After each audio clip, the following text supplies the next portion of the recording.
Buser eh. Kaya kita nyo yung Mount Pinatubo. nakita nyo yung matulis na yun, sir. Oo. Pagkatapos may matulis pa sa baba. Oo. Andun po mismo yung crater niyan.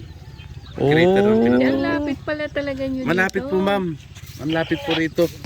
Hindi kayo Tapos, pero yung crate, Takot nga kami nun, ma'am, eh, dahil kasi may mga kasama po kami mga kwan nun, mga ita, yung Oo. mga nagpapasol po ng baka, Oo. kalabaw. Pumasok po sila sa cave. oh. Doon po sila pinasok ng kwan, ng parang yung kidlat. Kasi ang lakas ng kidlat nun, ma'am, eh. Yung kwan na yan, makita mo talaga, bumubuga ng apoy na gano'n, no? Oh. Nakulong sila doon. Oo. Tapos nagkukan, nag-earthquake. Oo. Ang lakas ng Wow. earthquake niya.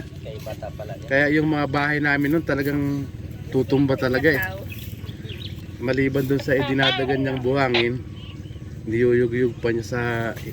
Umalis po kami, ma'am. Pumunta po kami dyan sa journey namin dyan sa Pili. Sa may simbahan, ma'am, na lumubog. Diyan kami pumunta. Pagkatapos kinabukasan, umalis po kami, pumunta po kami doon sa kan. Umabot, pumunta po kami ng Bulacan. Sa Balagtas. Iniwan. Oo. Kinuha namin yung naka-jeep ho lang kami. Puro kami. Oh. Magkakasunod kami. Nakakatakot. Alis ho kami noon. Inalisan namin doon. Pagkatapos after 1 month yata, bumalik ulit kami. Oh. Dahil yung mga kabuhayan ho namin, mga baka, kalabaw, Wala na. nagkalat lang ho dyan, ma'am. Wala na silang makain. Dahil yung kwan nga, bundok na yan, puti. Pati lahat ng damo, natabunan na ng kwan. Pero di ba hindi naman yun dalawang araw lang yung pag putok Oo, niya? sir. Matagal. Tatahimik tapos meron ulit, di ba? Matagal. Nung nag-major eruption nga ho yan, sir, kwan eh. 2 o'clock ng kwan, madilim na ho yan ma'am, dito.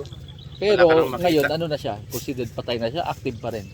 Kwan na ho siya, parang active ho siya pero noong kasi bago pumutok yan, may pag-aaral ho kasi na 700 years na pumutok na siya. Kasi may minahan ho dati dyan, sir. Oo, yan. Ngayon yung Wala na yan o meron pa? hindi na siya nag-ooperate, sir. Yung Benguet ano ba yan? Sabi? Benguet na Dison Corporation. Yung kaya nalaman namin nung nagde-deliver ng buhangin dyan, yung tatay ko, yung findings po nung buhangin, volcanic ash, Oo. ang lumabas sa laboratory. Oo. Kaya hindi naman namin pinapansin kasi alam namin dito, doong bata kami, buhangin siya na buhangin lang siya na white sun, gano'n, ordinary white sun, gano'n. Yung pala volcanic ash. So Itong mga indication yun na malapit ng pumutok. hindi, indication ho na pumutok na siya noon. Okay. Nung unang taon pa kasi ganito na ang lupa niya noong nandito ako, sir eh. Nung Oo. nandito kami, inabutan na namin ganito ang lupa niya. No? Dito, Ano nangyari dun sa kinukwento mong mga ita na nagtago sa kuweba? namatay ho sila, sir? Lahat? Ubos? Oo. Grabe, kawawa. Kawawa nga sila kasi yung isang kwan nun, palaki namin. Palaki namin. Pero yung mismong Mount Pinatubo, hindi man ganun kataas eh, no? Hindi ho, sir. Mababa Mababa lang. lang siya. May crater po dyan.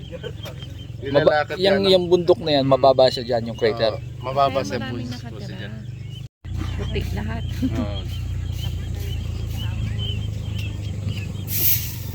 Kami naman mga... Ginaguide kong kwan, trail sa ATV. Oo. Kaya nag-trail guide. Nag-guide kayo? Opo, sir. Oo. Yan, dinadala ko sila roon. Pagkatapos may isang lake pa roon, ma'am, na maganda rin doon sa bukid dati namin, yung natabunan. Oo. Doon ko sila dinadala. Ganda siguro doon.